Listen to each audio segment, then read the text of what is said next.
ஹல்லேலூயா. கர்த்தருக்கு ஸ்தோத்திரம் உண்டாகட்டும். இந்த நாளிலே நம்முடைய தியானத்திற்காக ஒரு வசனத்தை வாசித்து ஜெபத்தோடு நாம் இந்த செய்திக்குள்ளாக கடந்து போவோம். வெளிப்படுத்தல் விசேஷம் அதனுடைய 3வது அதிகாரத்தினுடைய அதனுடைய 8வது வசனத்தை நம்முடைய தியானத்துக்காக படிக்குவோம்.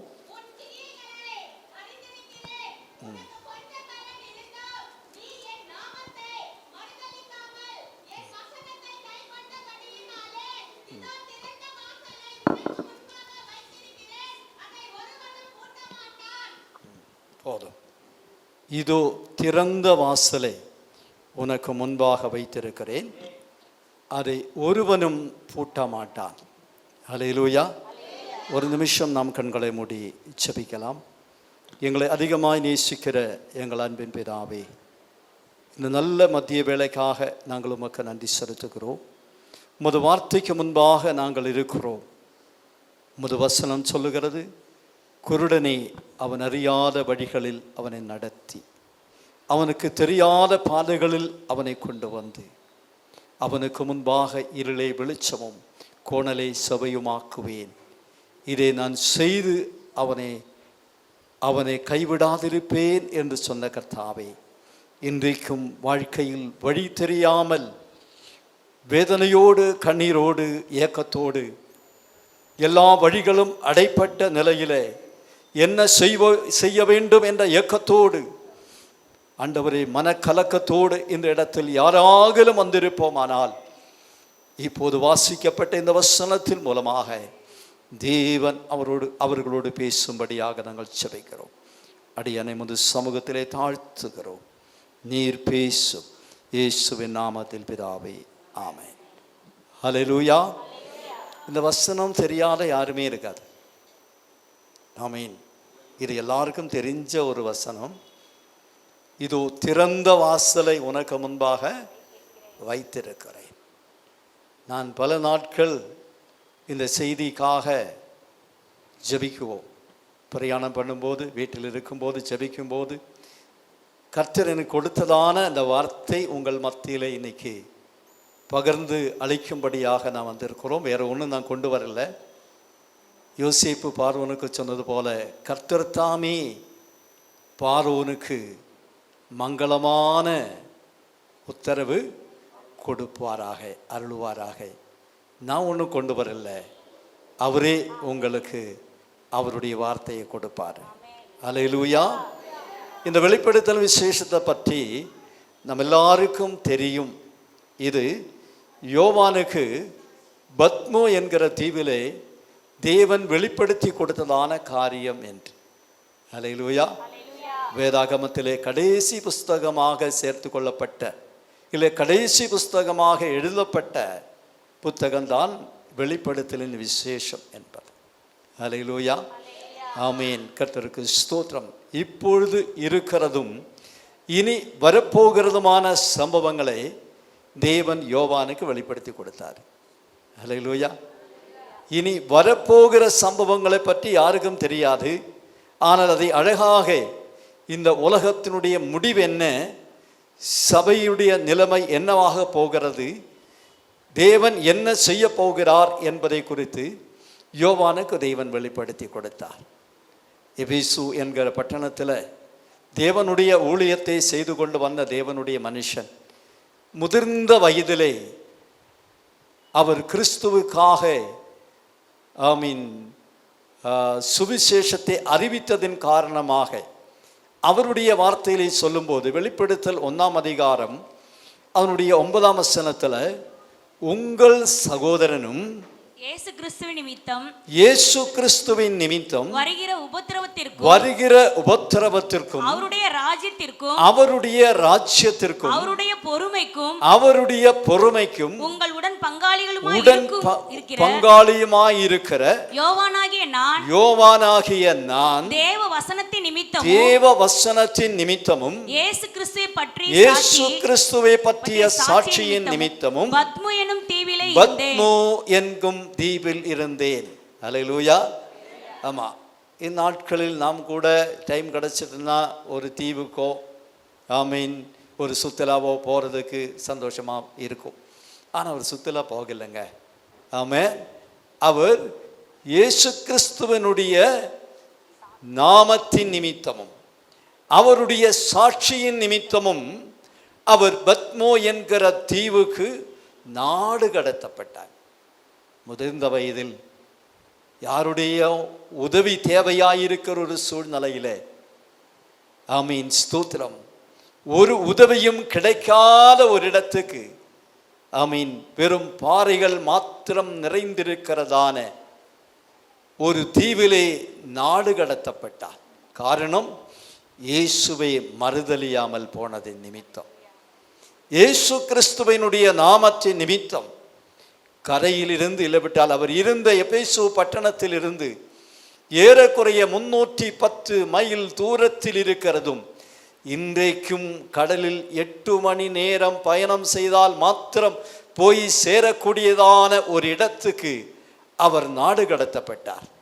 அந்த இடத்திலே தேச துரோகிகள் என்று ரோமா அரசாங்கம் முத்திரையிடுகிற, கைது செய்கிறதான தேச துரோகிகளாக கைதிகளை அவர்களுடைய ஊரிலிருந்து தூரத்திலே அவர்களை தண்டனை கொடுத்து அவர்களை நாடு கடத்துகிற இடமாயிருந்தது. அங்கே போகிறவர்கள் கட்டாயமாய் அவர்கள் கடின வேலைகள் செய்து அங்கே வாழ வேண்டும். போதுமான அளவுக்கு ஆகாரம் இருக்காது. எப்பொழுதாகிலும் ஒரு கப்பல் வரும், அதில் ஆகாரங்கள் கொண்டு வரப்படும், அது அவர்களுக்கு கொடுக்கப்படும். அந்த தீவை சுற்றிலும் ரோமருடைய போர்ச்சேவர்கள் காவல் நிற்பார்கள்.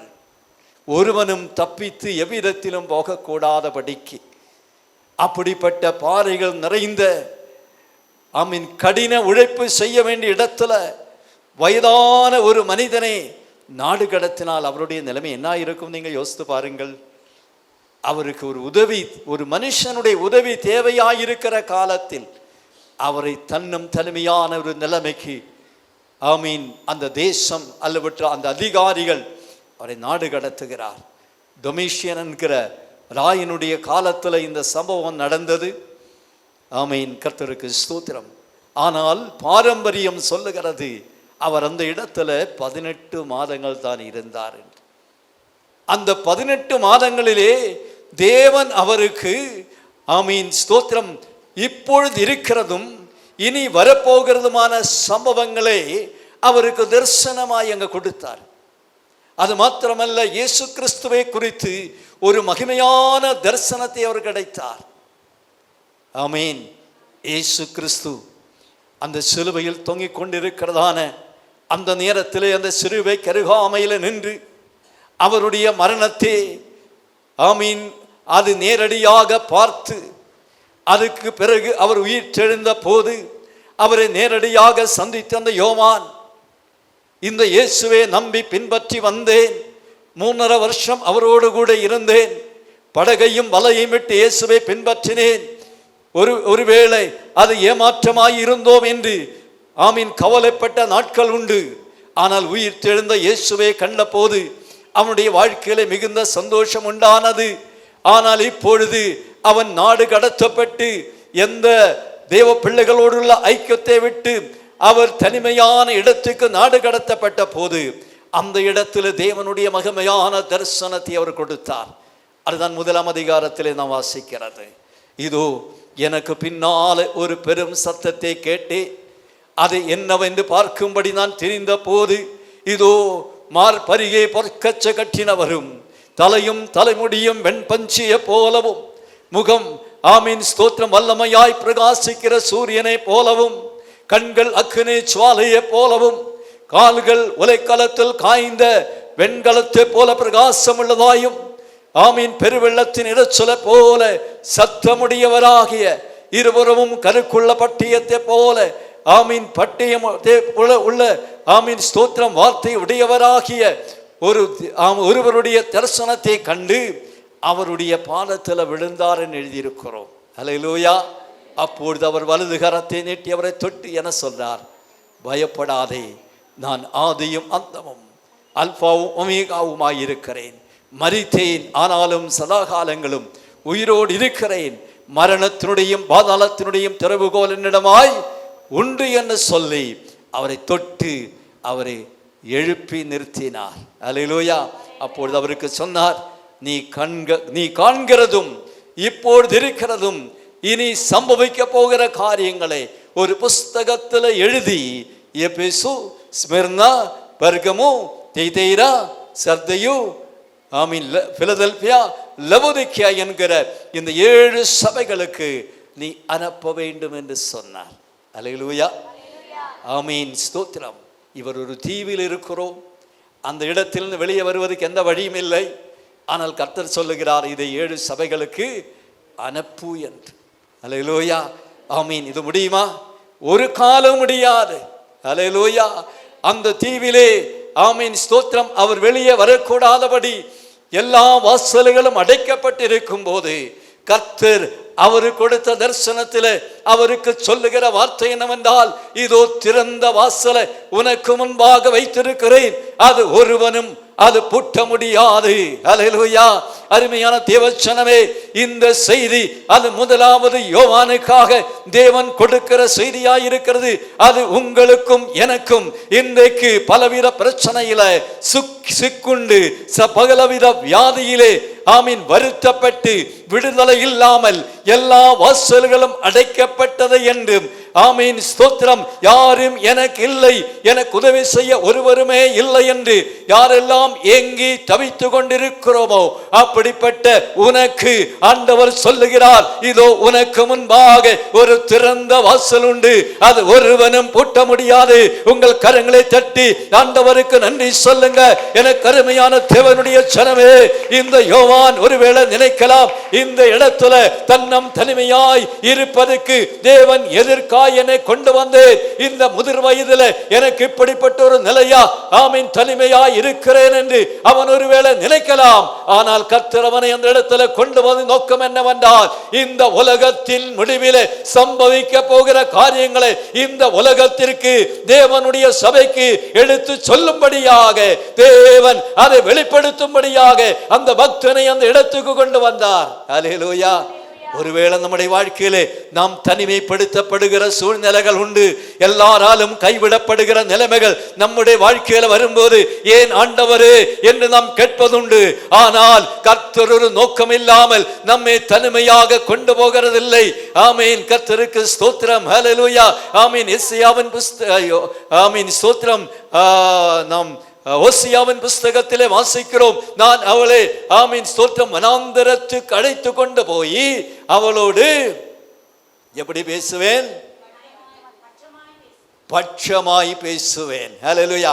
அங்கிருந்து அவளுக்கு நான் ஆமீன் ஸ்தோத்திரம் திராட்சை தோட்டங்களையும் ஆமீன் ஸ்தோத்திரம் நம்பிக்கையின் வாசலாகிய ஆகோரின் பள்ளத்தாக்கையும் நான் அவளுக்கு கொடுப்பேன். ஓசியா 2ஆம் அதிகாரம் அதனுடைய 15ஆம் வசனத்தில் நாம் இப்படியாக வாசிக்கிறோம், அவளை வனாந்தரத்துக்கு அழைத்து கொண்டு போய் அவளோடு பட்சமாய் பேசி அவ்விடத்தில் அவளுக்கு திராட்சை தோட்டங்களையும் ஆமீன் ஸ்தோத்திரம் நம்பிக்கையின் வாசலாக ஆகோரின் பள்ளத்தாக்கையும் கொடுப்பேன் என்றார். ஹல்லேலூயா.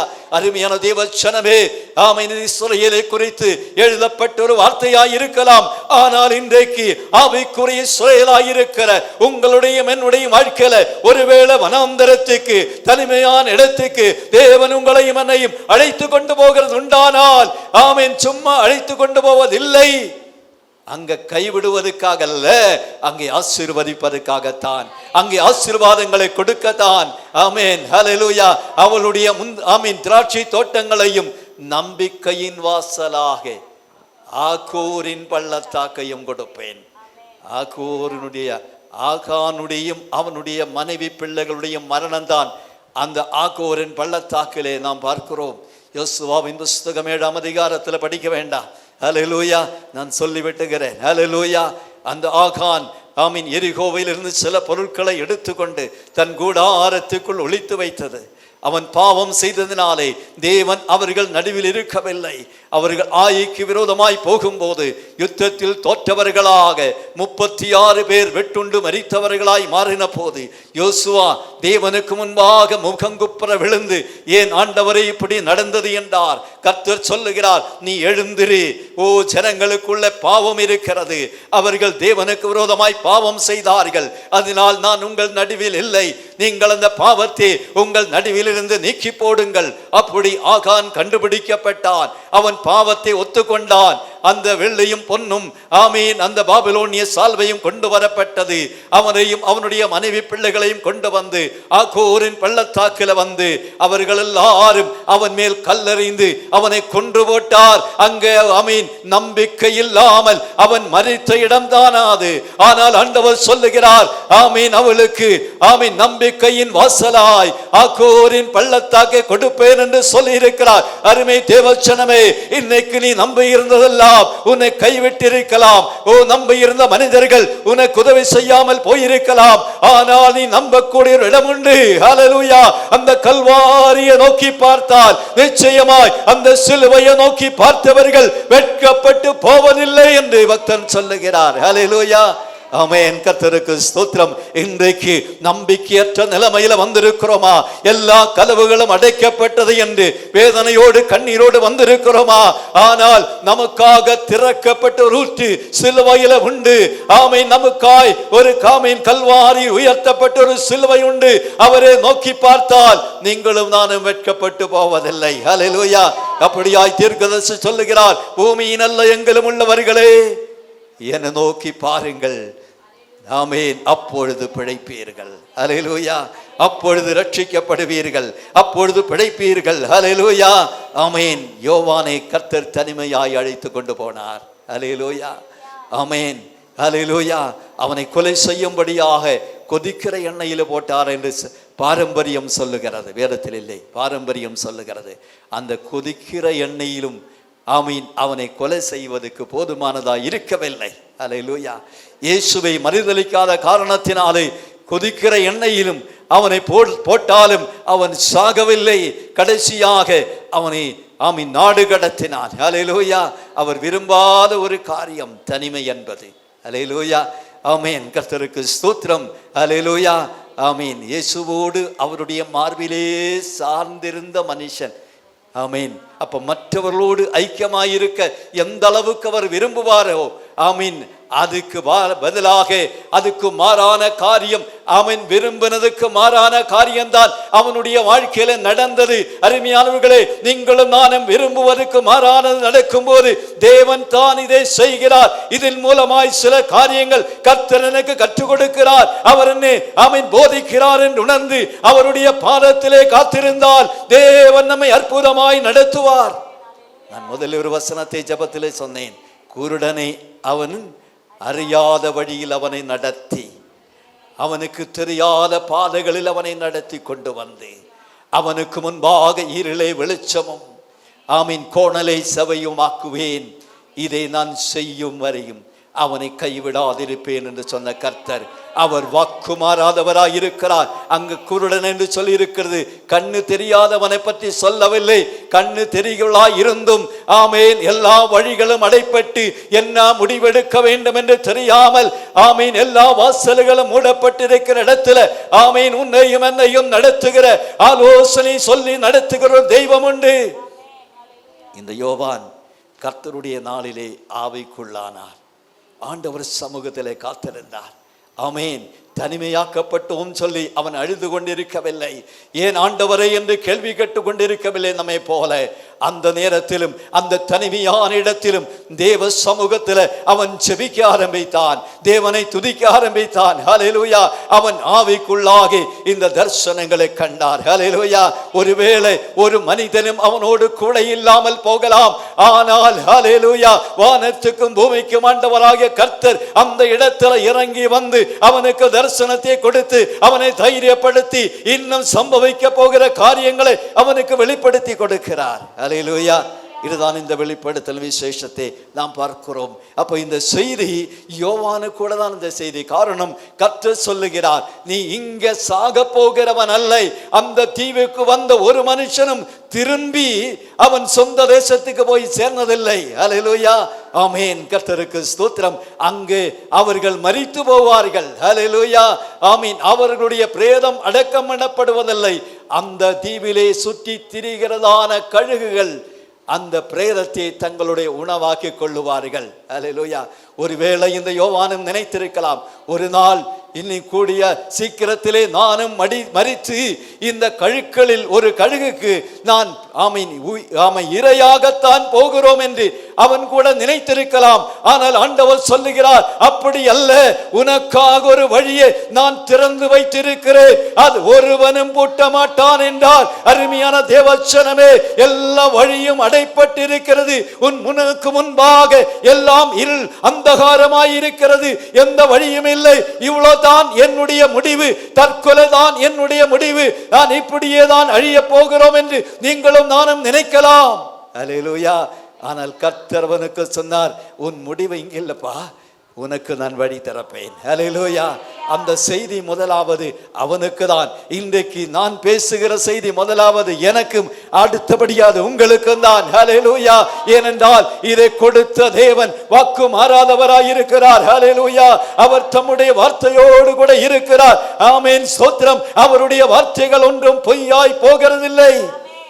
அல்லேலூயா, ஆமென். என்ன நடந்து உங்களுக்கு தெரியுமா? கிறிஸ்துவுக்கு பின் 95ஆம் வருஷத்துல தான் அவர் நாடு கடத்தப்பட்டார். 96ஆம் வருஷத்துல இந்த ரோமா ராயனாக டொமிஷன் மரித்து போனார். அவன் மரித்து போன பிறகு ரோமா செனட்டு கூடி ஒரு தீர்மானம் எடுத்தார். டொமிஷனால் நாடு கடத்தப்பட்ட அத்தனை கைதிகளும் அவர்களுடைய சொந்த இடத்துக்கு திருப்பி அனுப்பப்பட வேண்டும். கரங்களை தட்டி தேவனுக்கு ஸ்தோத்திரம் செய்யுங்க. ஆண்டவர் ஒரு காரியத்தை சொன்னால் அதை நிறைவேற்றுவதற்கு அவர் உண்மையுள்ளவராயிருப்பார். அல்லேலூயா. ஆண்டவர் ஒரு காரியத்தை சொல்லி இருந்தால் அதை நிறைவேற்றுவதற்கு அவர் உண்மையுள்ளவராயிருப்பார். மறக்காதீங்க. அல்லேலூயா.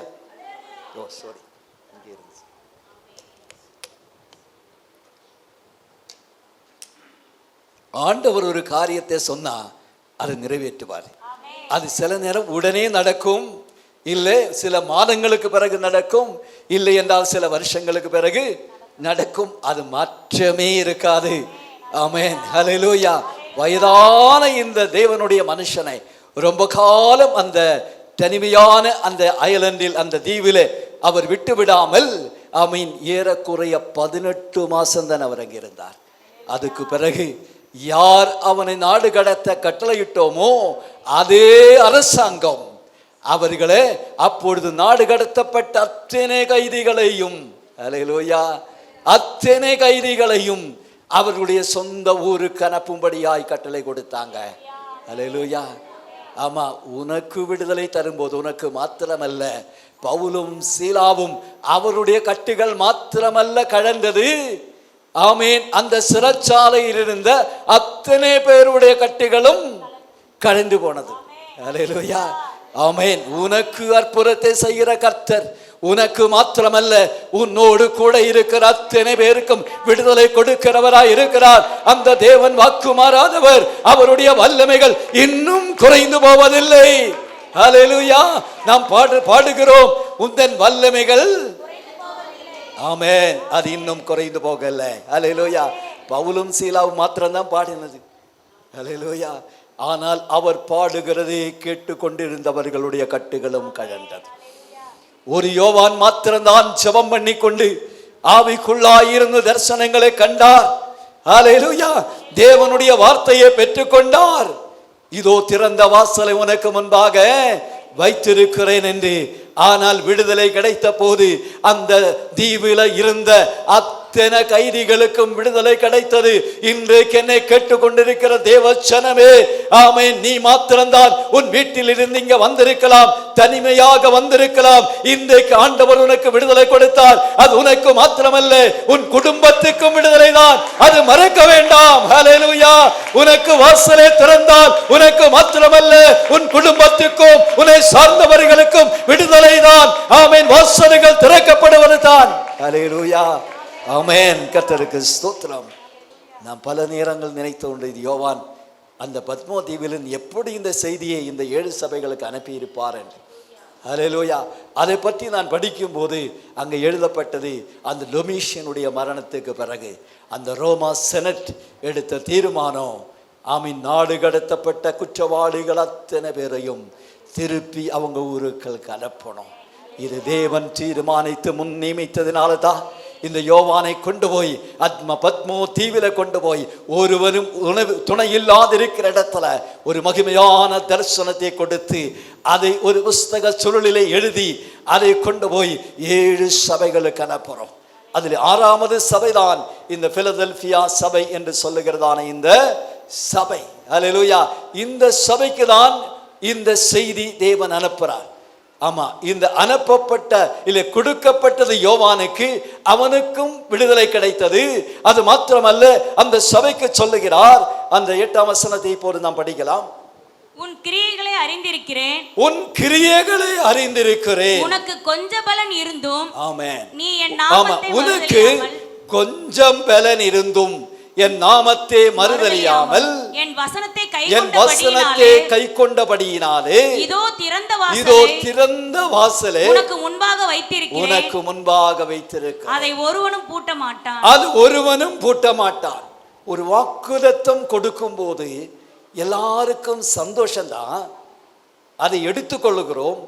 ஆனால் அதிலே மறைந்திருக்கிற ஒரு கண்டிஷன் இருக்குது. நீங்க இந்த அட்வர்டைஸ்மெண்ட் எல்லாம் பார்க்குவீங்க. அந்த அட்வர்டைஸ்மெண்ட் கடைசியில சின்ன எழுத்துல ஒரு வாசகம் இருக்கும். என்னது? நிபந்தனைகளுக்கு உட்பட்டது. அந்த அட்வர்டைஸ்மெண்ட் படிக்கும் போது, ஓஹோ பரவாயில்லையே, நல்லா இருக்குது, நம்மளும் முயற்சிக்கலாமே, நம்மளும் செய்யலாமே. ஆனா கடைசியில் ஒரு சின்ன வாசகம், அது படிக்கிறதுக்கு கண்ணுக்கு தெரியாது, அவ்வளோ நிபந்தனைகளுக்கு உட்பட்டது.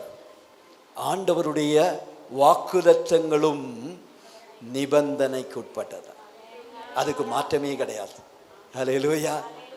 யார் அந்த நிபந்தனையின்படி வருகிறார்களோ அவர்கள்தான் அந்த ஆசீர்வாதத்தை, அந்த வாக்குத்தத்தத்தை சுதந்திரித்துக் கொள்ளும் என்பதுக்கு சந்தேகம் இல்லை. இங்க என்ன நிபந்தனை கொடுத்திருக்கிறோம்?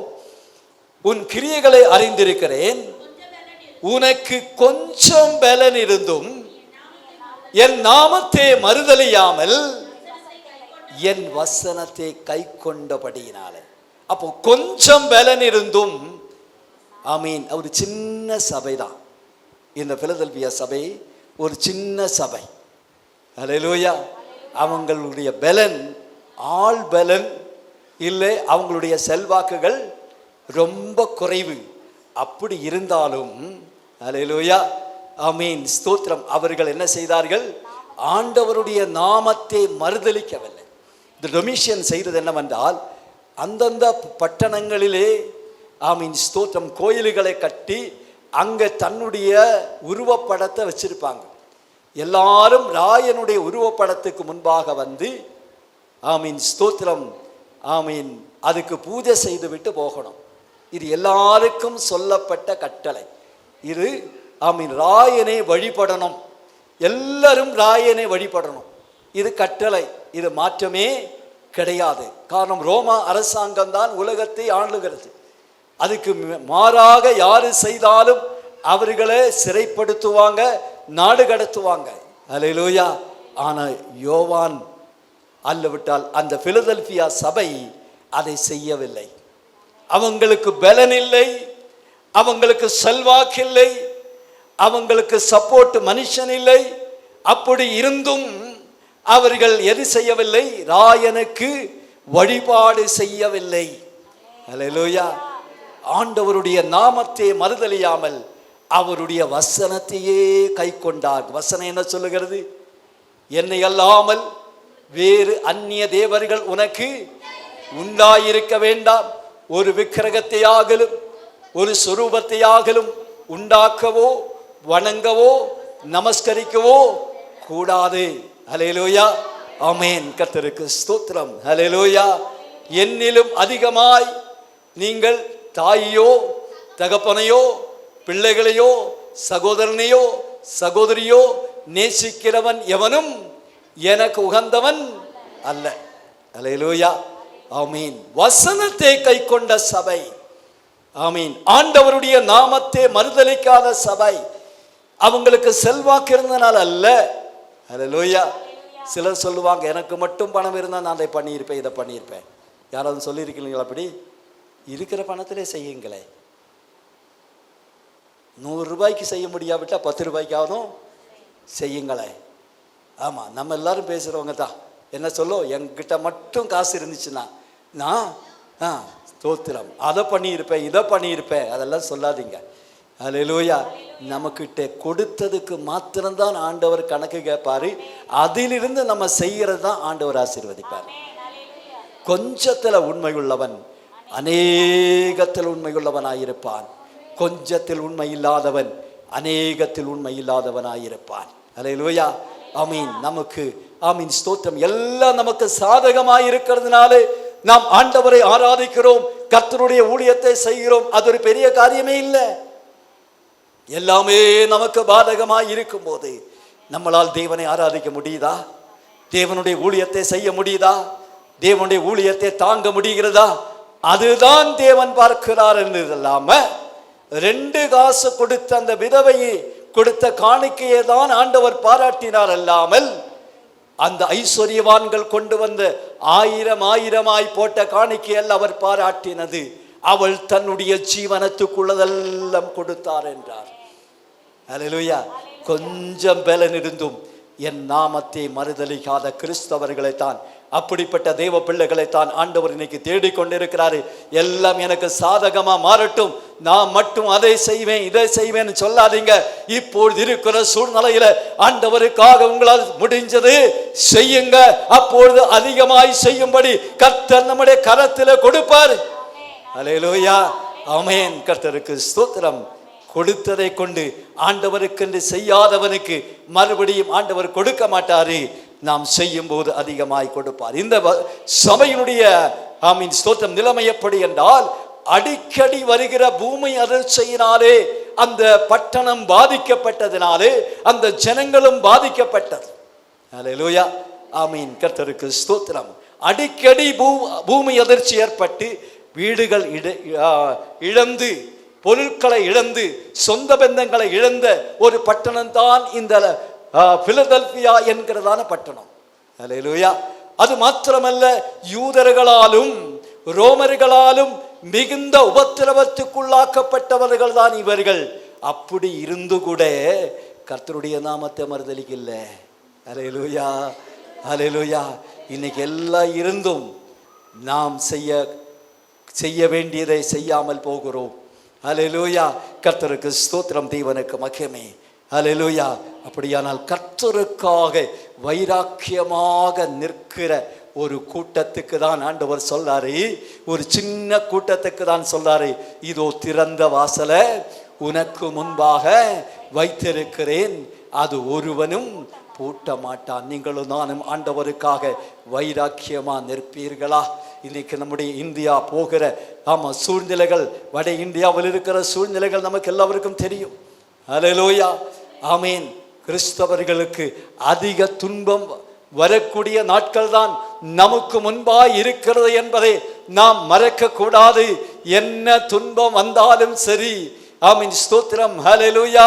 கர்த்தருக்காக வைராக்கியமா நிற்கக்கூடியவராய் நாம் இருப்போமானால் கர்த்தர் நமக்காக பெரிய காரியத்தை செய்வார். வில்லியம் கேரி என்கிற தேவ மனுஷன் சொன்ன ஒரு வார்த்தை தான், கர்த்தருக்காக பெரிய காரியத்தை செய்யுங்கள், கர்த்தரிடத்திலிருந்து பெரிய காரியத்தை எதிர்பாருங்கள் என்று. ஹல்லேலூயா, ஆமென். கர்த்தருக்கு ஸ்தோத்திரம் உண்டாகட்டும்.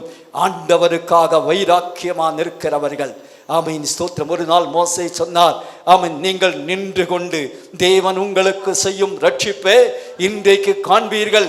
இன்று காண்கிற எகிப்தியனை நீங்கள் ஒரு நாளும் இனி காண போவதில்லை என்று அந்த மோசே சொல்லும் போது அந்த இஸ்ரவேல் ஜனங்கள் அந்த மோசேக்கு சொல்லுகிற காரியம், ஏன் எங்களை எகிப்து தேசத்திலிருந்து புறப்பட பண்ணினீங்க? நாங்கள் அங்க இருக்கும் போதே நாங்கள் சொன்னேனே, ஆமீன், பார்வோனுக்கு வேலை செய்ய எங்களை விட்டு விடுங்கள், இப்பொழுது நாங்கள் போகிறேன். சம்பவத்தை நான் வாசிக்க விரும்பவில்லை. அல்லேலூயா, ஆமென். கர்த்தருக்கு ஸ்தோத்திரம். சூடு தண்ணி.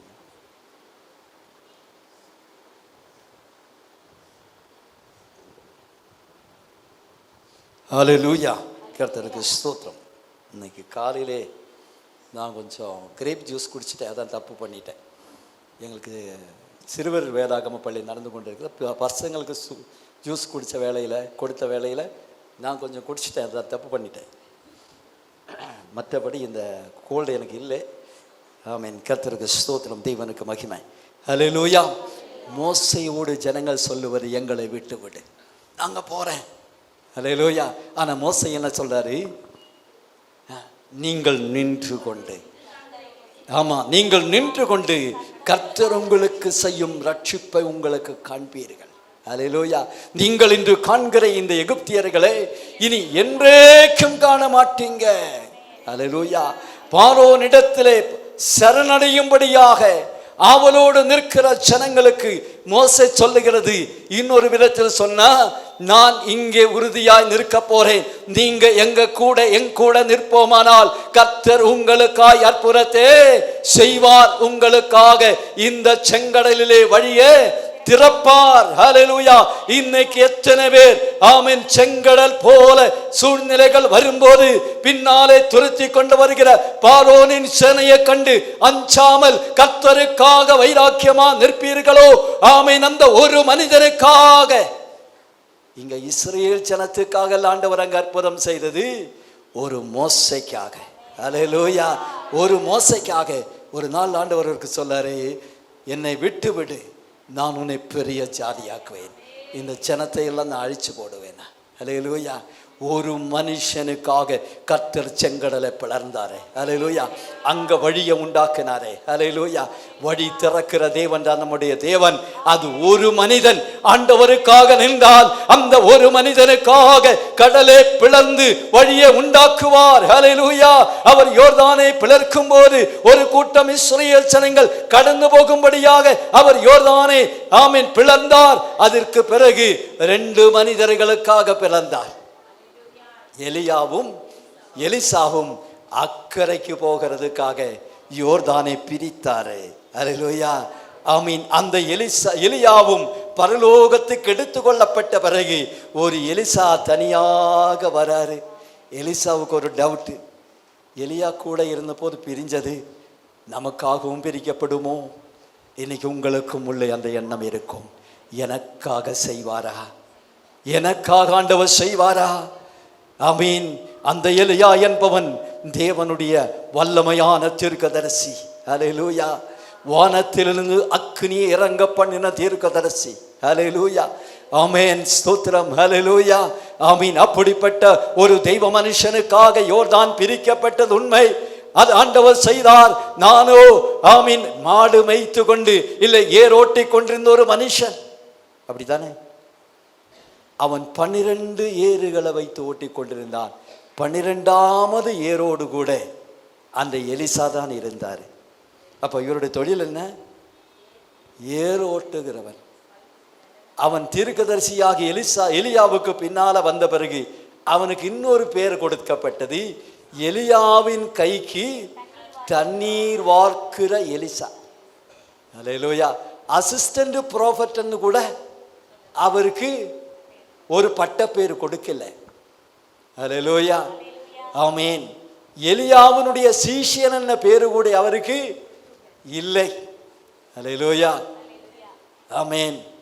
இன்னைக்கு கிறிஸ்தவ உலகத்தில் பட்டமும் பேரும் வாங்கிறதுக்காக எவ்வளோ முயற்சிக்கிற காலம். நான் அடிக்கடி சொல்ல உண்டு, இயேசு கிறிஸ்துவுக்கு பிரதர் இயேசுன்னு கூட யாரும் அவரை கூப்பிடல.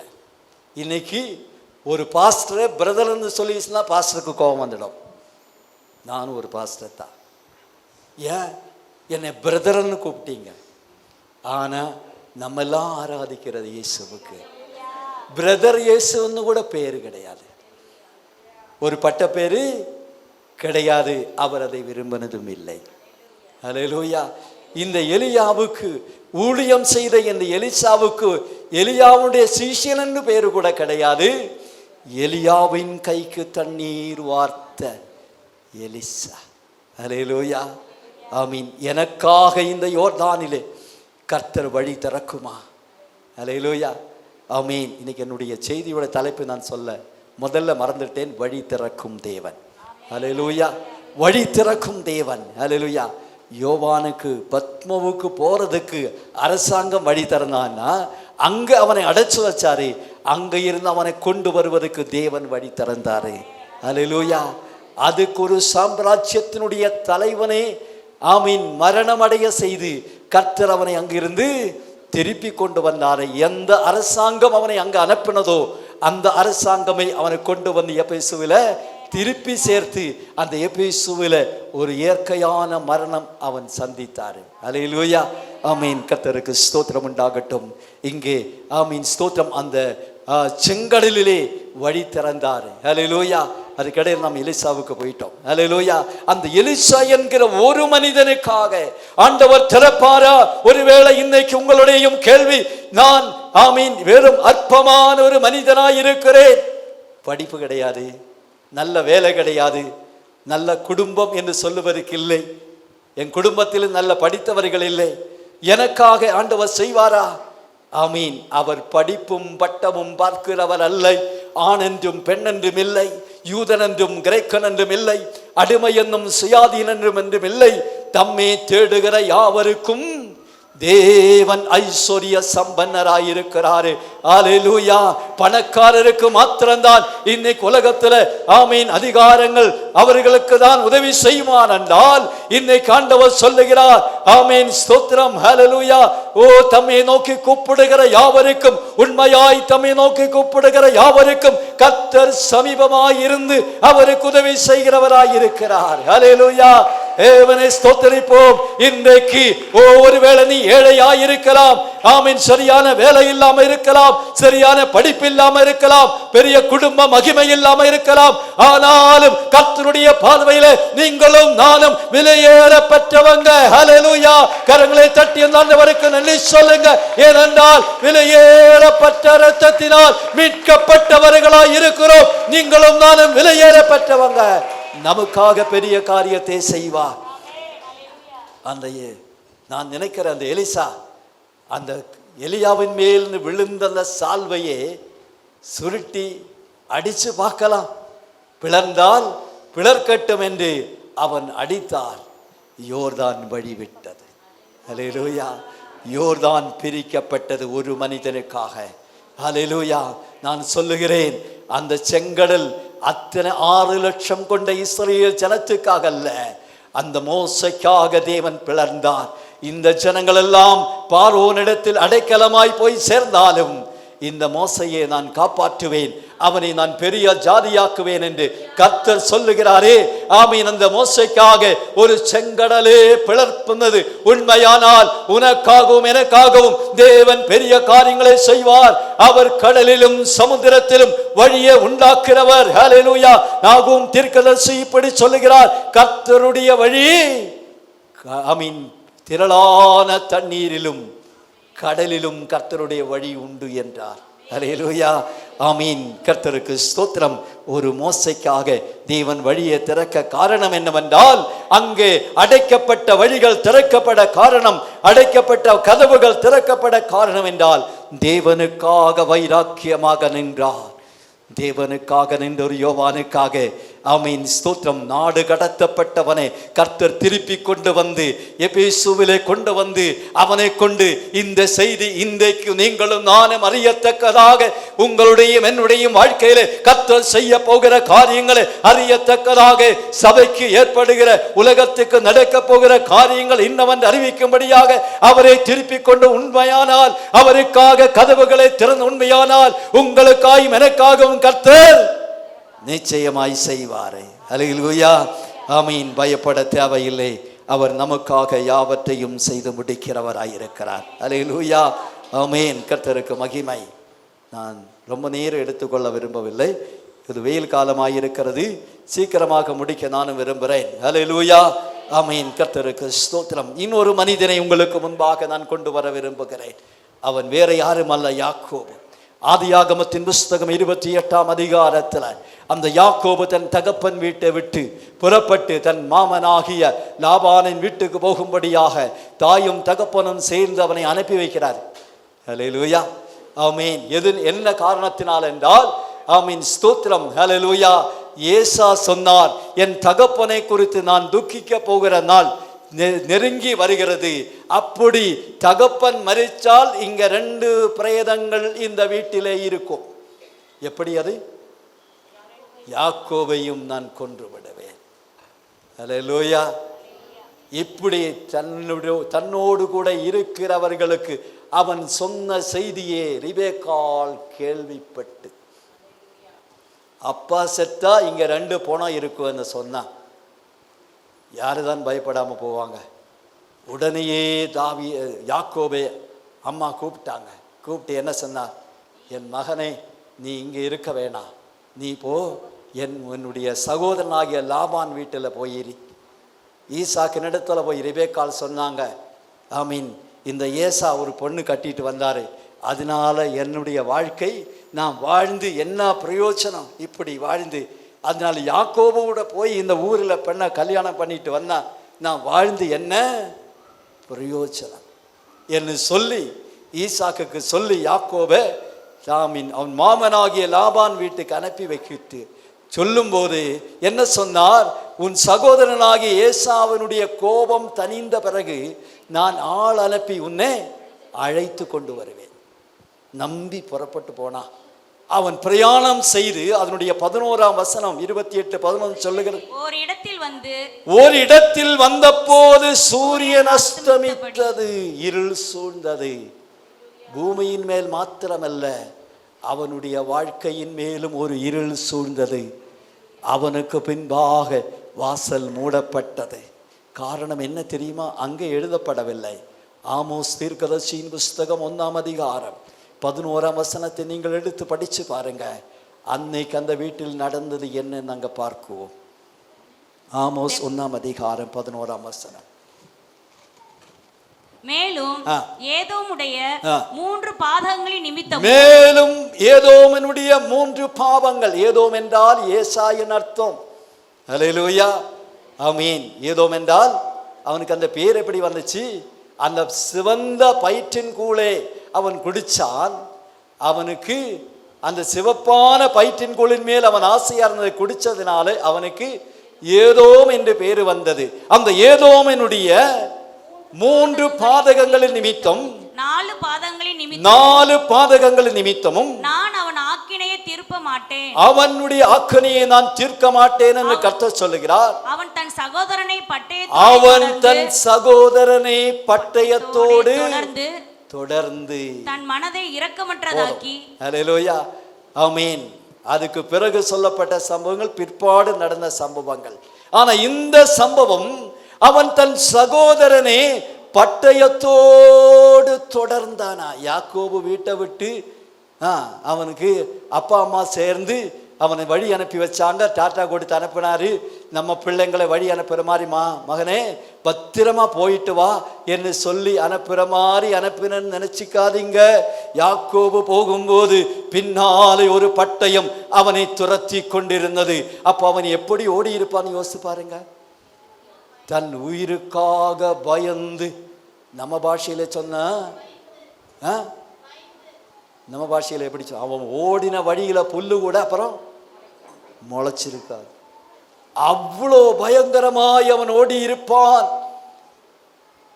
ஓடி சோர்ந்து போய் சூரியன் அஸ்தமிக்கிற இடத்துல அவன் படுத்து கொண்ட போது அவனுடைய மூளையில, அவனுடைய மண்டையில என்ன சிந்தனை வந்தது? எங்க அம்மா என்ன சொல்லி இருக்கிறாரு? திருப்பி அழைத்து கொண்டு வருவேன் என்று சொல்லி இருக்கிறாரு. ஆனா என் சகோதரன் எப்படி இருக்கிறாரு? பட்டயத்தோடு என்னை தொடர்ந்து எப்படியோ தப்பிச்சு இங்க வரைக்கும் வந்து சேர்ந்திருக்கிறேன். இனி என் ஊருக்கு போய் சேரவருக்கு என் தகப்பனை தாயை திரும்பி பார்க்கலாம் என்ற எண்ணம் நான் மறந்துட வேண்டியதுதான். எல்லா கதைகளும் எனக்கு பின்பாய் அடைக்கப்பட்டிருக்கிறது. இந்த காரணத்தினால தான் 20 வருஷத்துக்கு பிறகு ஏசா மறுபடியும் வரும்போது அவன் பயந்தான். அல்லேலூயா. அவன் 400 பேருமாய் வருகிறார் என்று கேட்கும் போது அவன் பயந்தான். உண்மையாக ஏசா அவனை கொல்லும்படி வரல, ஆனா அவனுக்கு அந்த பயம். காரணம் அந்த பழைய நினைப்பு. அல்லேலூயா. நம்ம சொல்லுவாங்க, நினைப்பு பொழைப்ப கெடுக்கும் என்று. அல்லேலூயா. அந்த பழைய நினைவினால தான் அந்த ராத்திரி எல்லாத்தையும் அக்கறைப்படுத்தி அவன் தனிமையாயிருந்து தேவனோடு சம்பாஷித்து கொண்டார். தேவரீர் உமக்கு நன்மை செய்வேன் என்று எனக்கு சொன்னீங்க. இப்பொழுது ஏசா 400 பேருமாய் வருகிறார். அவன் எல்லாத்தையும் அழிச்சு போடுவேனே. அந்த பழைய பயம். நம்ம நினைச்ச மாதிரியெல்லாம் யாக்கோபு வீட்டை விட்டு ஓடினது. துரத்துகிற ஒரு பட்டயம் அவனுக்கு பின்னால இருந்தது. அந்த பயத்தோடு அவன் படுத்து கொண்டான். அவனுடைய ஜீவியம் ஒரு இருள் அடைந்த நிலைமைக்கு போய்விட்டது. அவன் காரிருள் வந்தது.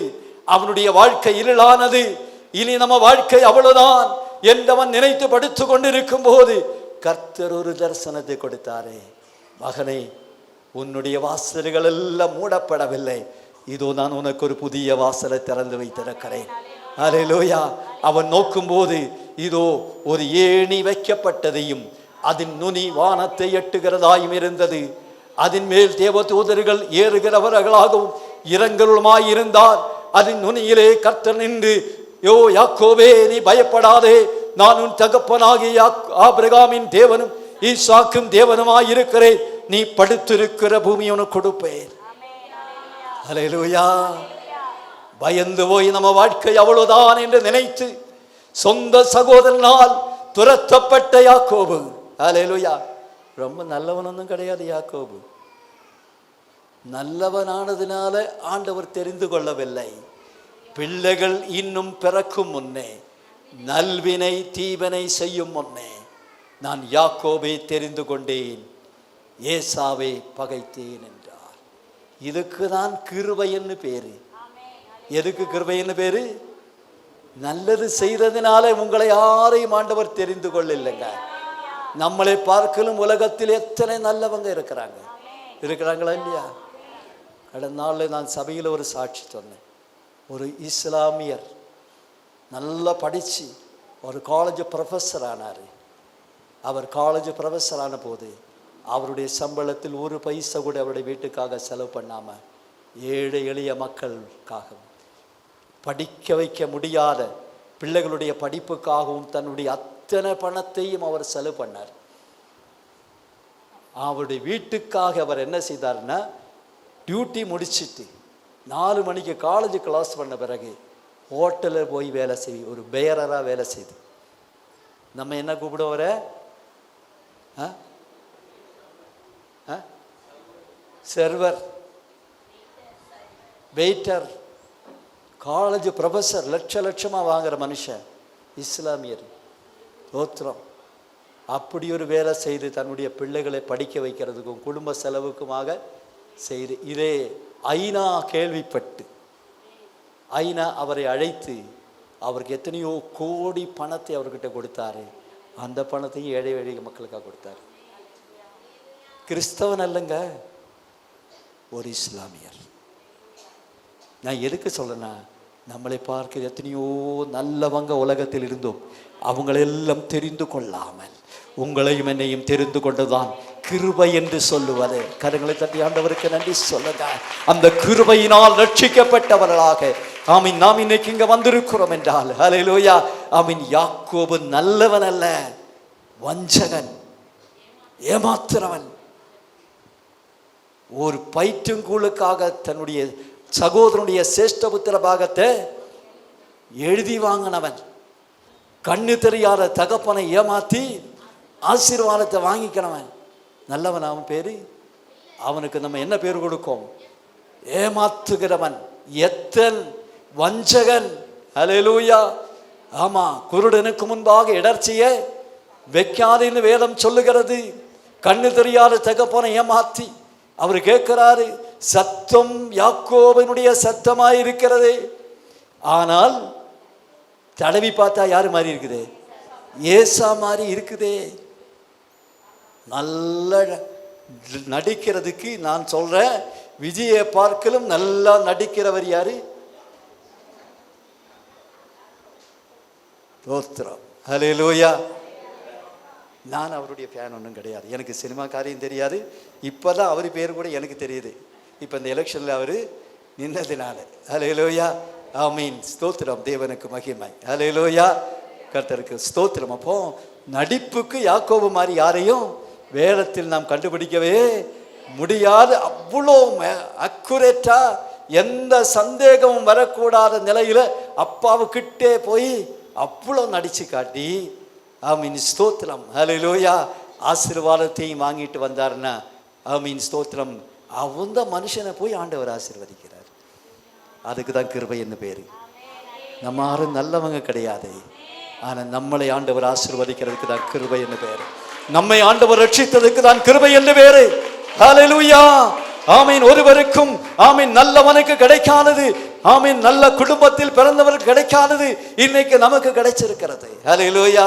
ஆமீன். கர்த்தருக்கு ஸ்தோத்திரம்.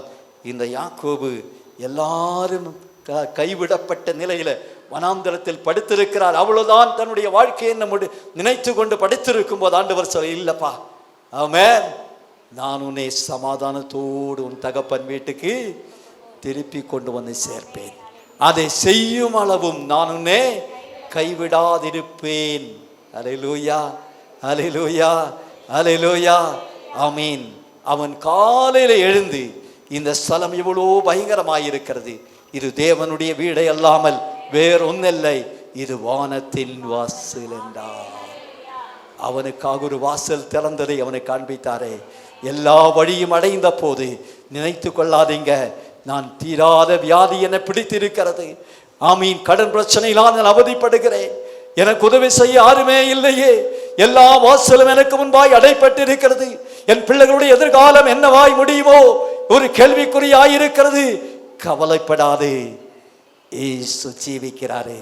உனக்காக எல்லா வாசலும் அடைக்கப்பட்டிருந்தால், மனுஷன் உன்னை கைவிட்டிருந்தாலும் உன்னை கைவிடாத ஒரு தெய்வம் உண்டு. அவர் உன்னை ஒரு நாளும் கைவிட மாட்டார். அவர் வாக்கு பண்ணினார், என்னிடத்தில் வருகிறவனே நான் ஒரு நாளும் கைவிடுவதும் இல்லை, நான் அவனை விட்டு விலகுவதும் இல்லை, அவனே கை விடுவதும் இல்லை என்று வாக்கு பண்ணி இருக்கிறாரு. ஹல்லேலூயா. அந்த யாக்கோபு காலையிலே பிரயாணம் போறதுக்கு முன் ஒரு காரியத்தை செய்தார். தேவனோடு ஒரு உடன்படிக்கை செய்தார். தேவரீர், நீர் என்னோட இருந்து நான் போகிற வழியெல்லாம் என்னை காத்து எனக்கு உண்ண ஆகாரத்தையும் எனக்கு உடுக்க உடையும் தந்து என்னை சமாதானத்தோடு என் தகப்பன் வீட்டுக்கு திருப்பி கொண்டு வந்தால், நான் ஆமா தூணாய் நிறுத்தின இந்த கல் உமக்கு ஆலயமாய் இருக்கும், நீர் எனக்கு கொடுக்கிற எல்லாவற்றிலும் நான் உமக்கு தசம பாகத்தே கொடுப்பேன் என்று ஒரு பொருத்தனை பண்ணினார். அப்போ அவனுக்கு திரும்பி வருவேன் என்ற தைரியம் இல்லை, வழி அடைக்கப்பட்டது. ஆனால் கர்த்தர் அவனுக்காக வழி திறந்தார். 35ஆம் அதிகாரத்தில் நாம் வாசிக்கிறோம், அந்த யாக்கோபு 20 வருஷங்களுக்கு பிறகு தன்னுடைய மனைவிகளோடும் மறுமனையாட்டிகளோடும் பிள்ளைகளோடும் கூட அவன் திரும்பி அந்த எப்ரோன் என்கிற அந்த ஊருக்கு திரும்பி தன் தகப்பனாகிய ஈசாக்கின் இடத்துக்கு திரும்பி வந்தார். நாம் எல்லாரும் ஒரு பாட்டு பாடுவோம். ஆமா, வெறும் கையா.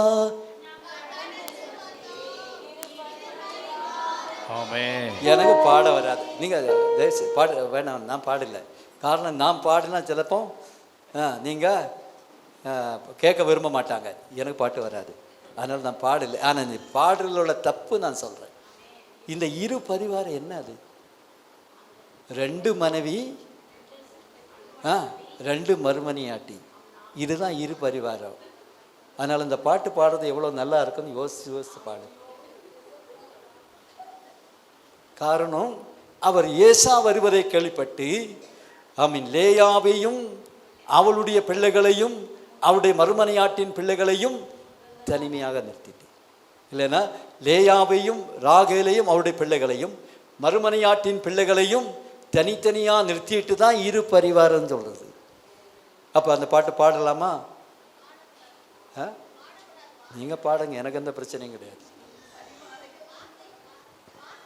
பாட்டு கட்டும்போது யோசித்து கட்டணும் நான் நினைக்கிறேன். இவ்வளோ காலம் பாடிட்டோம்ல, யார் கட்டினார் அது? அவருக்கு பொருந்தினதாக தான் இருக்கும் போது. தோத்திரம். அப்போ இன்னும் பாடும்போது யோசித்து பாடுங்க. அல்லேலூயா, ஆமீன். இது வரைக்கும் தெரியாமல் பாடிட்டோன்னா இன்னும் பாடும்போது யோசித்து, அந்த மாதிரி பரிவாரம் வேணுமா சொல்லுங்க. தோத்திரம். இவ்வளோ பேர் ஒரு ஆள் மட்டும்தான் சொல்கிறாங்க. அந்த மாதிரி பாட்டு வேணுமா வேண்டாம் தான் கேட்கல, அந்த மாதிரி பரிவாரம் வேணுமான்னு நான் தான் கேட்குறேன். ஸ்தோத்திரம். அல்லேலூயா, கர்த்தருக்கு ஸ்தோத்திரம், தேவனுக்கு மகிமை. நான் கூட இவ்வளோ காலம் பாடின அப்புறம் தான் யோசித்தேன், இல்லை பரிவாரம்னு சொல்லியிருக்கு. என்னது? 2 பரிவாரம், 2 மனைவிகளும் 2 வேப்பாட்டிகளும். அல்லேலூயா. இதுதான் இரு அவங்களுக்கு பிறந்த பிள்ளைகளும். அதுதான் இரு பரிவாரம் என்றங்க சொல்லப்பட்டிருக்கிறது. கர்த்தருக்கு ஸ்தோத்திரம். அல்லேலூயா, ஆமீன். பரிவாரம் என்றால் அவர்கள் குடும்பத்தை காண்பிக்கிறது.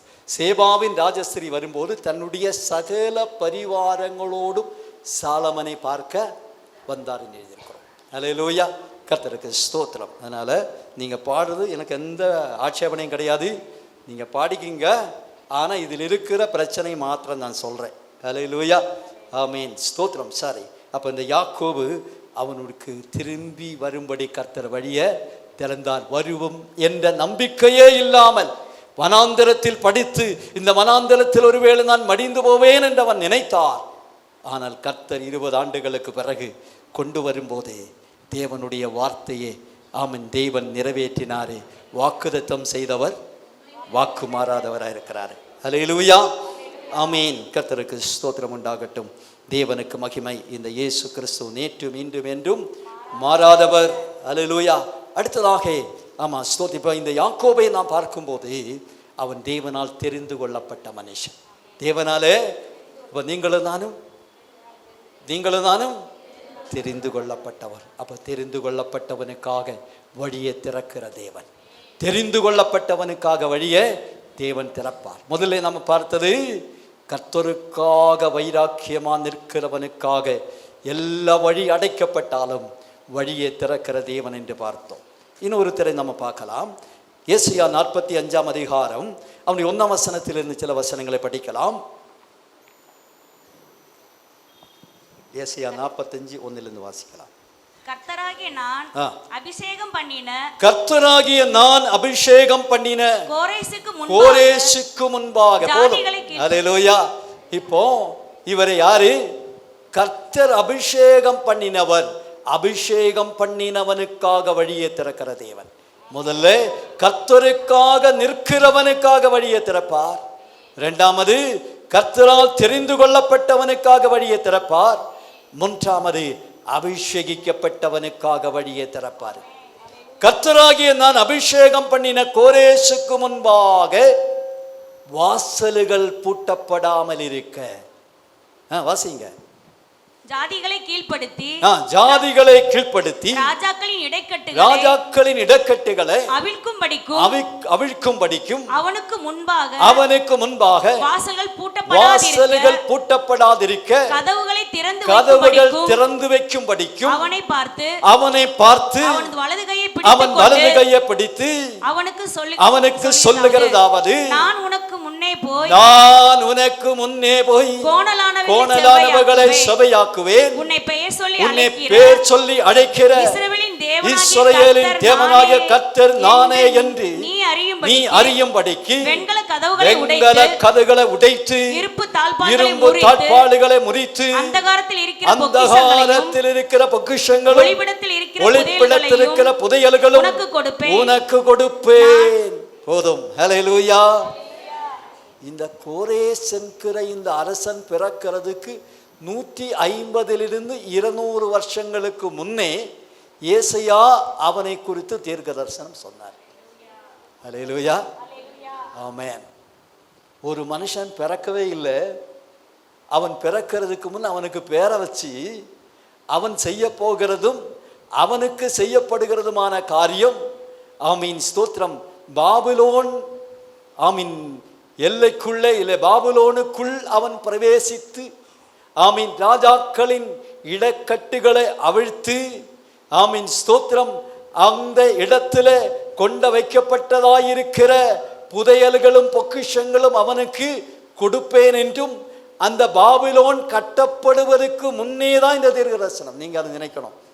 பாபிலோன் என்ற நகரம் கட்டப்படுவதற்கு முன்னே தான் இந்த தீர்க்கதரிசனம் உரைக்கப்பட்டது. அதனுடைய வாசல்கள், அதனுடைய கயிற்றுகள், அது ஆமீன் ஸ்தோத்திரம் வெண்கல கதவுகளாய் இருக்கும் என்றும், அதனுடைய தாழ்பாளுகள் இரும்பு தாழ்பாளுகளாய் இருக்கும் என்று தீர்க்கதரிசனமா சொல்லி இருக்கிறாங்க. ஹல்லேலூயா. இதுதான் தீர்க்கதரிசனம் என்று சொல்லுகிறது. ஹல்லேலூயா.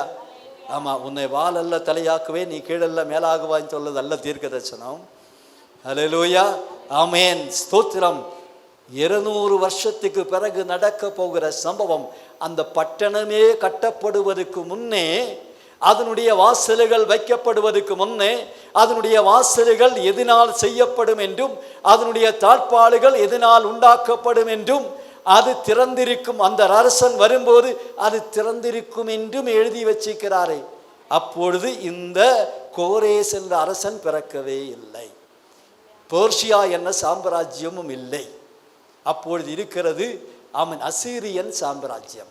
அதுக்கு பிறகு வந்தது பாபிலோன் சாம்ராஜ்யம். ஹல்லேலூயா. அதுக்கு பிறகு வந்தது மீடியா பெர்சியா சாம்ராஜ்யம். ஹல்லேலூயா.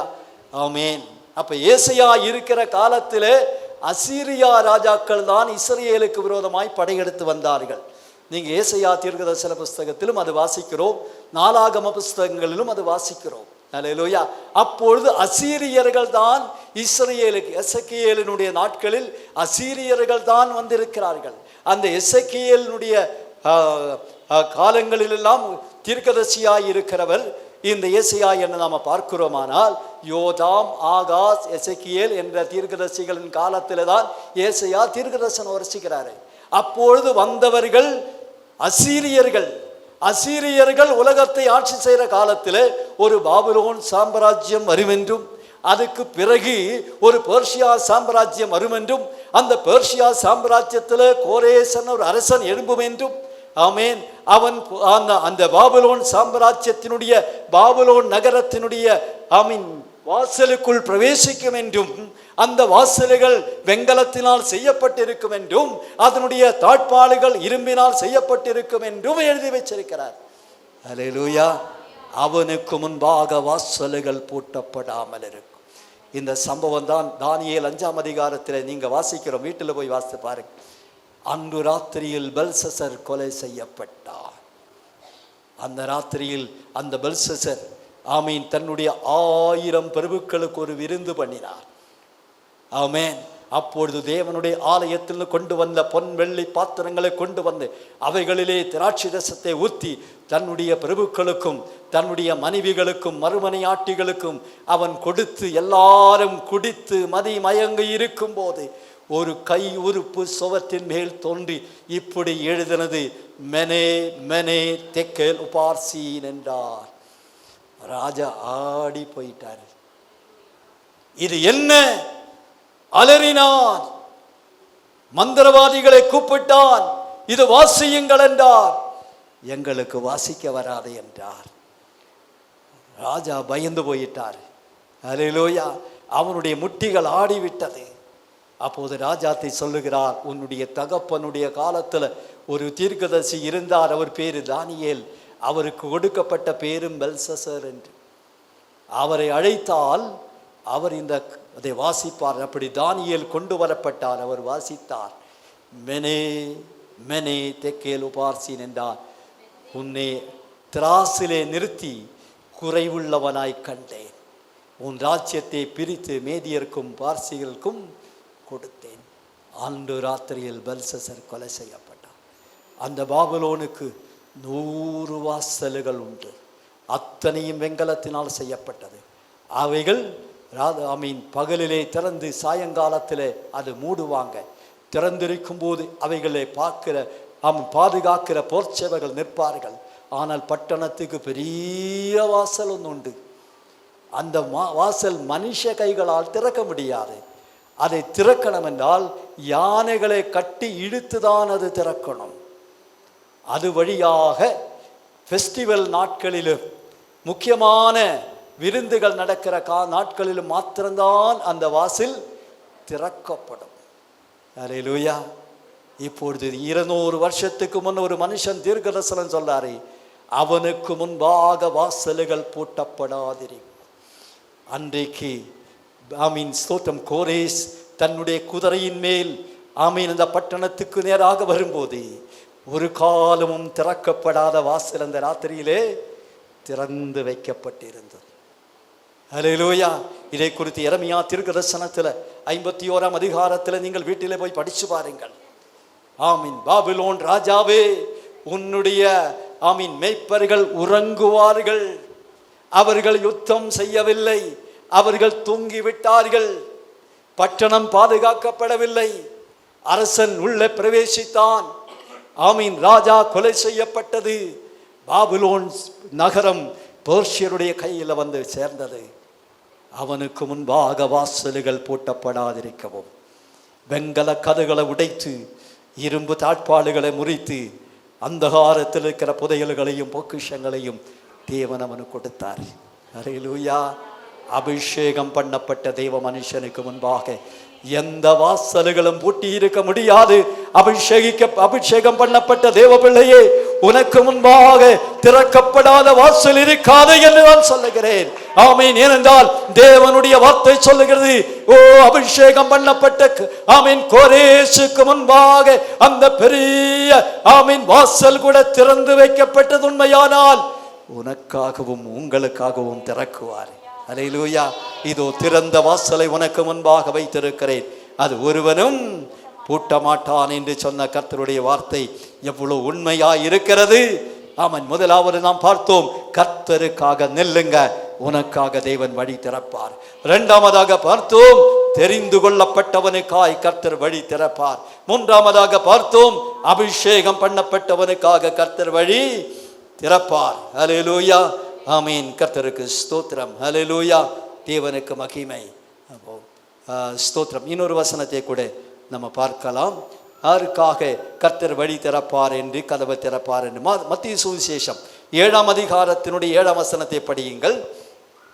மத்திய 7ஆம் அதிகாரம் 7வது வசனம். கேளுங்கள், கேளுங்கள், அப்பொழுது உங்களுக்கு கொடுக்கப்படும். தேடுங்கள், அப்பொழுது கண்டடைவீர்கள். தேடுங்கள், அப்பொழுது கண்டடைவீர்கள். தட்டுங்கள், அப்பொழுது உங்களுக்கு திறக்கப்படும். தட்டுகிறவன் எவனுக்கும் திறக்கப்படும். தட்டுங்கள். அல்லேலூயா.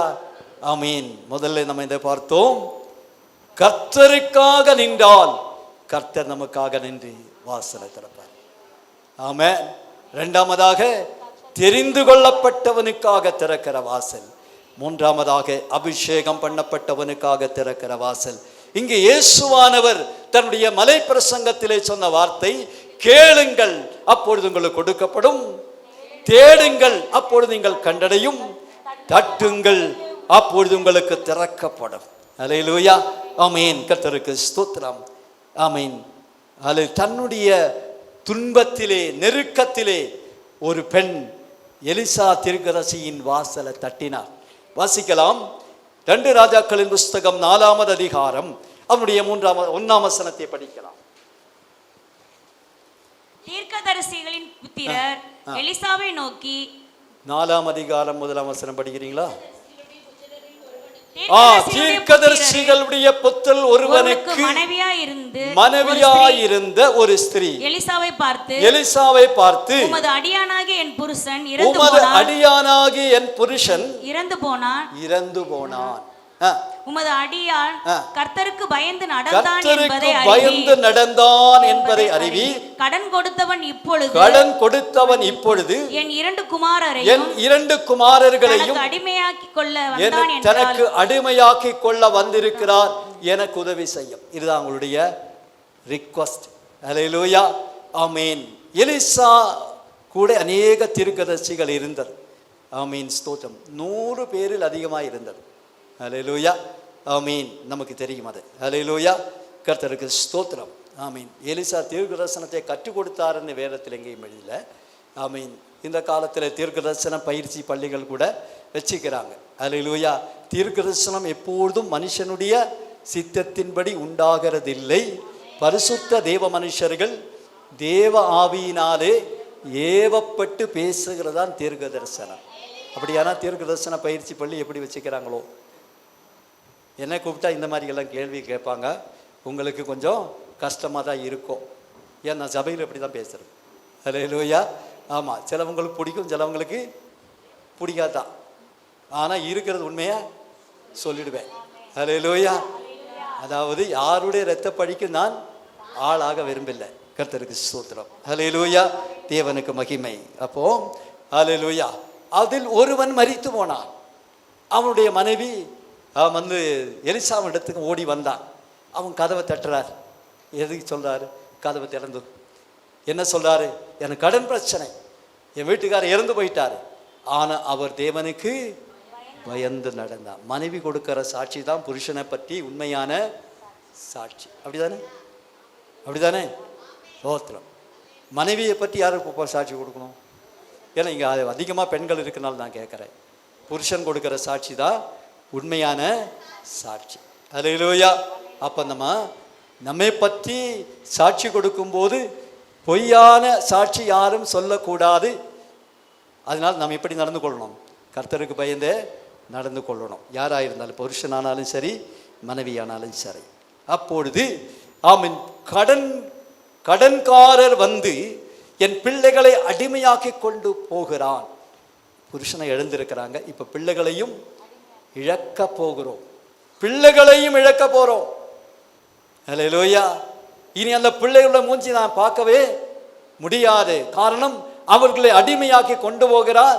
அவன் யாருக்கு விற்பானோ தெரியாது. யோசேப்பை இஸ்மாயேலர் கொண்டு போய் அவங்களே வச்சுக்கிறாங்களா? பொத்தி பேருக்கு வித்துட்டாங்க. அந்த பொத்தி பேர் ஒரு நல்ல மனுஷனால இன்னும் அதிக விலை கிடச்சிருந்தா இன்னும் வேற யாருக்கோ வித்துட்டு இருப்பாங்க. அடிமை சந்தை என்று சொல்ல அந்த காலத்தில் அடிமைகளாய் பிடித்து கொண்டு பிள்ளைகளை கொண்டு போய் மார்க்கெட்டில் வைப்பாங்க, வேறு யாருக்கோ வித்திருப்பாங்க. இனி அந்த தாய் அந்த பிள்ளைகளுடைய முகத்தை இனி ஒரு காலம் கூட, ஒரு நாள் கூட பார்க்கறதுக்கு ஒரு வாய்ப்பு இல்லை. அப்படியானா அவங்களும் மரித்து போன கணக்கில் தான்.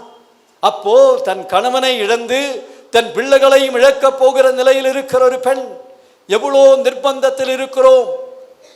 நாம இருந்தால் என்ன செய்யும்? ஒரு அம்மா எனக்கு சொன்னோம், அவங்க பிள்ளை, ஒரே பிள்ளை, அவர் சென்னைக்கு பஸ் பிடிக்கிறதுக்காக ரோட்டில் ஒரு வாகனத்தில் போகும்போது, சைக்கிளிலோ டூ வீலர் போகும்போது ஒரு வாகனம் இடித்து ரொம்ப கோமா ஸ்டேஜுக்கு போயிட்டாரு. அந்த பிள்ளை செத்துட்டேன்னா நானும் செத்துடுவேன். அந்த பிள்ளை செத்துட்டேன்னா அது அந்த தாயுடைய இயக்கம், அந்த அன்பு, அது நான் எந்த குறையும் சொல்லலை. ஆனால் இந்த அம்மா அப்படி சொல்லலை பாருங்கள். யார்கிட்ட போகிறாரு? உதவி கிடைக்கக்கூடிய இடத்துக்கு போகிறாரு. தீர்க்கதரிசிக்கிட்ட போனால் ஒன்றும் கிடைக்காது. காரணம், அவர்கிட்ட இருக்கிறவங்களுக்கு சாப்பாடு போடுறது கூட அவர்கிட்ட கிடையாது. நீங்கள் அதே அதிகாரத்தில் படித்து பாருங்கள். அப்போ பஞ்சம் இருக்குது, சாப்பாட்டுக்கே அங்கே இல்லை. அப்போது யாரோ கொஞ்சம் கதிர் கொண்டு வந்தாங்க. அது எல்லாருக்குமே, இது 100 பேருக்கு முன்னே நான் எப்படி வைக்கிறேன்னு கேட்குறாங்க.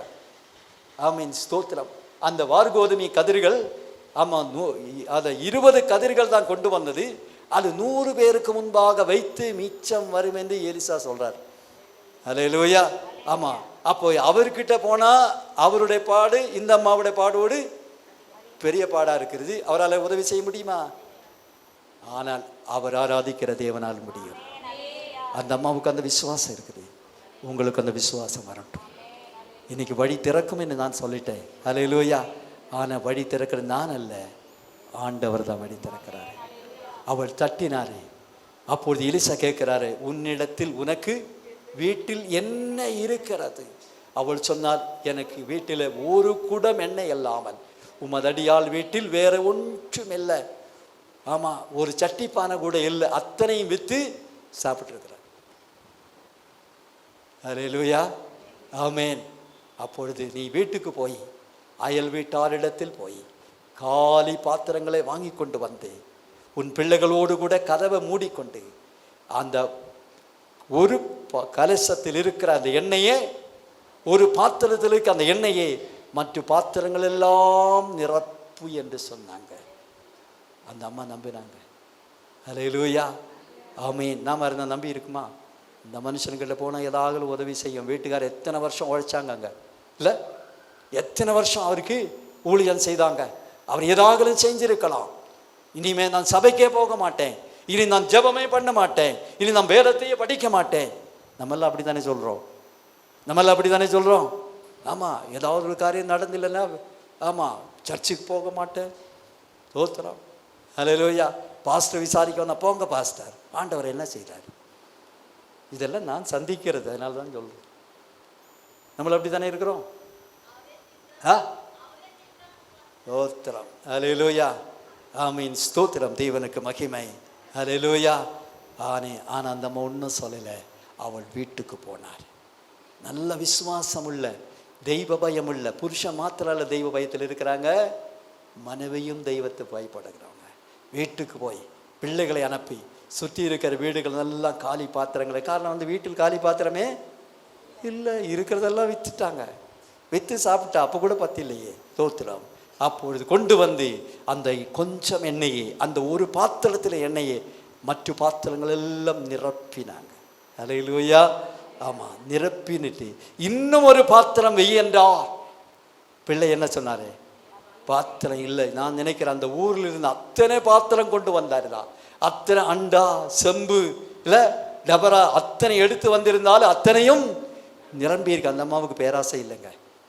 அல்லேலூயா, ஆமீன். கர்த்தர் இன்னொரு பாத்திரம் வை.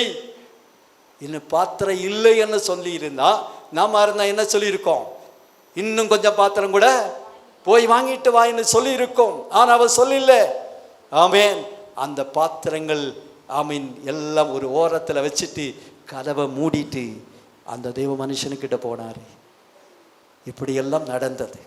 அவர் சொன்ன அந்த எண்ணெயை விட்டு நீ கடனை தீர்த்து மீதியானதை கொண்டு நீயும் உன் பிள்ளைகளும் ஜீவனம் பண்ண. வழி திறக்கப்பட்டதா? நம்ம இருந்தா அந்த நிலையில் இருந்தா எலிவிஷம் வாங்கிட்டு பூச்சி மருந்து வாங்கிட்டு குடிச்சிட்டு சாகலாம். போஸ்தலம் இந்த பாஸ்டர் தோமஸ் ராஜ், அவர் உங்களுக்கு தெரியும்னு நினைக்கிறேன். ஆவடி அப்போஸ்தலிக் அசெம்பிளி ஆவடி தானே. அந்த பாஸ்டர் ஒரு சாட்சி கொடுத்தாரு. அவர் சின்ன வயசில் சென்னைக்கு வந்து வேலை இல்லாமல் கஷ்டப்பட்டு, அன்றைக்கி 3 ரூபா தான் சம்பளம். ஒரு நாள் போனால் அந்த வேலை கூட இல்லைன்னு சொல்லிட்டாங்க. அம்மா வேற வீட்டில் பசங்க ஒன்றும் சாப்பிடல, 5 ரூபா கடன் வாங்கிட்டு வாட, ஏதாகலும் கஞ்சியாவதும் காய்ச்சி கொடுக்குறேன்னு சொன்னாங்களாம். அவருக்கு மனசாட்சியை ஒத்துக்கலை. அது 5 ரூபா கடன் வாங்கி கொடுத்துட்டு வேலைக்கு போனால் வேலை இல்லைன்னா தினம் 3 ரூபா கிடைக்கிற ஸ்தோத்திரம். ஆனால் அந்த 5 ரூபா கடன் வாங்க சொன்னப்போது அவர் என்ன சொன்னானா, அந்த 5 ரூபாய்க்கு நான் பூச்சி மருந்து வாங்கி கொடுக்குறேன், நம்ம 5 பேரும் அதை சாப்பிட்டு படுத்துக்கலாம். அந்த காலத்தில் அவர் ரட்சிக்கப்படுறதுக்கு முன்னுள்ள சாட்சி அது. அல்லேலூயா. அப்படிப்பட்ட ஒரு மனுஷன் ஆண்டவர் அவரை பயன்படுத்தி ஆயிரங்களுக்கு ஆமீன் உபயோகப்படுத்தினார். அல்லேலூயா.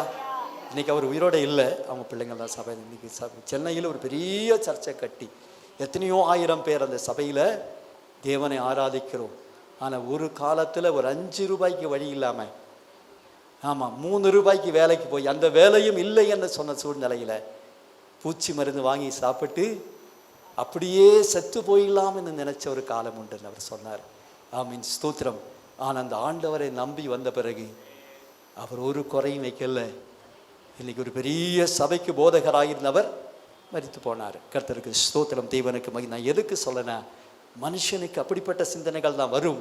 ஆனால் இந்த அம்மாவுக்கு அந்த சிந்தனை வரல பாருங்க. அவன் கர்த்தரை தேடி போனார், தட்டினார். தட்டுகிறவனுக்கு திறக்கப்படும். நம்ம வாழ்க்கையிலும் எல்லா வழியும் அடைப்பட்டதானாலும் ஆமென், ஸ்தோத்திரம். தட்டுங்கள், திறக்கிற ஒருவர் உண்டு. அல்லேலூயா. அவளுடைய அன்றைக்கு இருந்த பிரச்சனை மாத்திரம் இல்லை, மீதி உள்ளதை கொண்டு நீயும் உன் பிள்ளைகளும் ஜீவனம். நம்ம இருந்தால் ஒரு எண்ணெய் ஸ்டோரை ஆரம்பிச்சிருப்போம் போல தெரியுது இல்லை? அதுக்கு ஜீசஸ்ன்னு பேரும் வச்சிருப்பாங்க. ஏதாவது நடந்திருக்குமா? ஒன்றும் நடந்திருக்காது. ஆனால் அவள் கர்த்தரை நம்பினாரே, ஆண்டவர் அவள் கற்புரத்தை செய்தார்.